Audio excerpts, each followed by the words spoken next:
今天过来安装一个海尔的圆柱空调。这个空调是个大单批的，用户自己的，不知道什么时候拆下来的。现在用户开了一个店，想要把这个空调安装在店面中。看皮毛，空调还不错。这个就是空调的室外机，海尔小超人。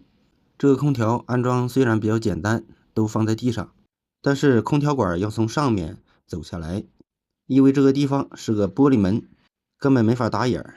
所以要在上面的牌子上打一个孔，然后从顶棚穿进去。这一排的商铺都是这么安装的。这个大玻璃是钢化的，根本没法打孔。由于空调原来的管子没有了，所以要重新换5米的新管，管子上去再下来正好5米。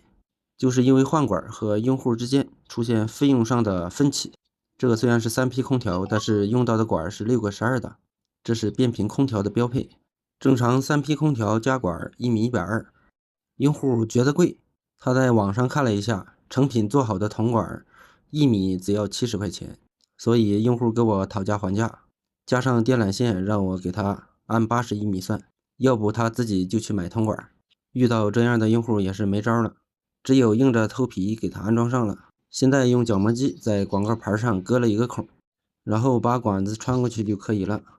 铜管从下边直接到了顶棚中，然后从顶棚穿到了室内。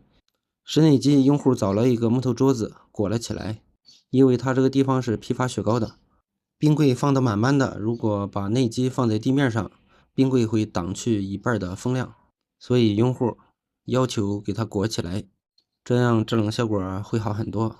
其实这个空调不是用来给人降温的，而是给冰柜降温的。这么一个小房间放了10多个大冰柜，全部放的雪糕，屋里边散热量特别大。空调安好以后抽真空，这个空调用到的冷媒是 RS-32的，好在原来收伏了，不知道伏的压力还够不够。一会儿抽完真空放出来冷媒试一下效果就知道了，如果冷媒不够再给它加点伏。